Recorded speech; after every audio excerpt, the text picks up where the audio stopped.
This second part of the tale provides a very brief recap of events from the first film, D'Artagnan, before picking up the story as D'Artagnan himself seeks to find out where Constance has been taken to, which will force him to unite with the mysterious Milady de Winter. The other Musketeers also have their own stories to follow, as the political machinations of Cardinal Richelieu continue to threaten the stability of France under the reign of Louis XIII. This is pretty much as you would expect for a second part of one story, with all the cast on fine form once again, in the roles that have been portrayed many times by many different faces over the decades. And if you are as much of a fan of the first part as I was, then suffice to say, you're going to be equally pleased with this outing. The first film focused more on D'Artagnan. After all, it was his story, and the film title reflected that. And whilst he still dominates the central story here, with Francois Civil charming again in the role, there is more screen time and story given to Milady, played by Eva Green, this time round, as she confronts her own broken past and questions about her loyalties are raised. In this outing, the much publicised fifth musketeer, Hannibal, played by Ralph Amusu, enters the fray.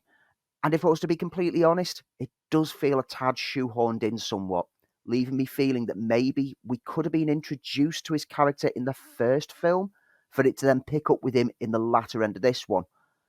The character's not a bad insertion decision, and it's actually drawn from a real historical character. It just feels a little clumsily woven into the narrative that kind of diminishes the character overall. Still, with the sumptuous production design, wonderfully choreographed action moments, and such a fine cast throughout, this small niggle doesn't rock the boat too much, and it makes this wrap-up of the tale play perfectly for fans of the Musketeers in general.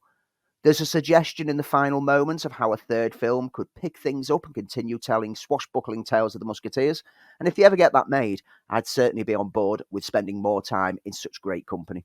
In the meantime, if you enjoyed part one, this is essential viewing.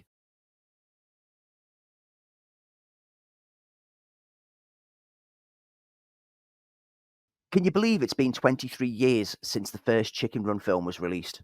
After the events of that earlier film, Ginger and Rocky led the escaped chickens to what is now an idyllic island bird sanctuary.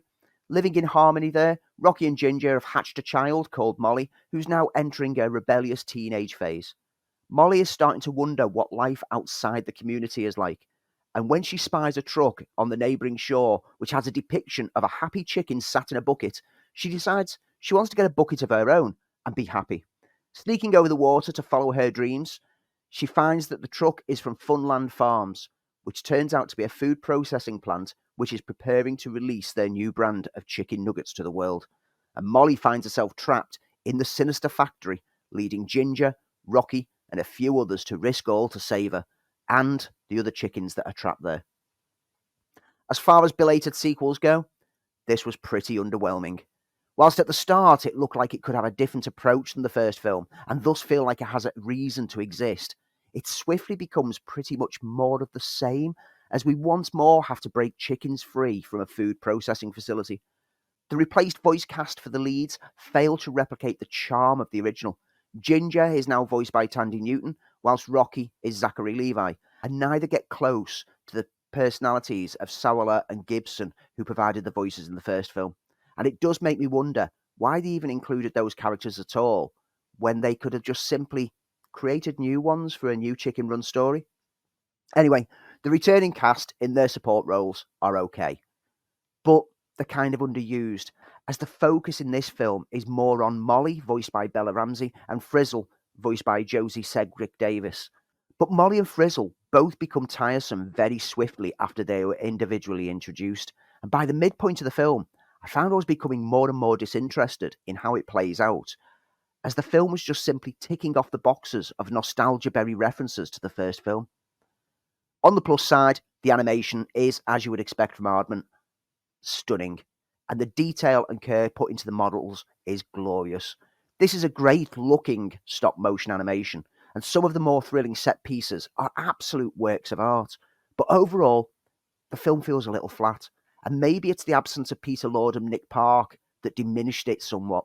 Not even on board as producers for this one, there's a notable absence in their style of Aardman anarchy, and director Sam Fell kind of demonstrates that when he's worked on films such as Flushed Away, Tale of Despereaux, and Paranorman, it was possibly as co-directors on those 3 films that brought the magic. Dawn of the Nugget will please younger audiences, and it will still raise some smiles from long-time fans of the first film, but it's clearly a film that is suffering from the law of diminishing returns.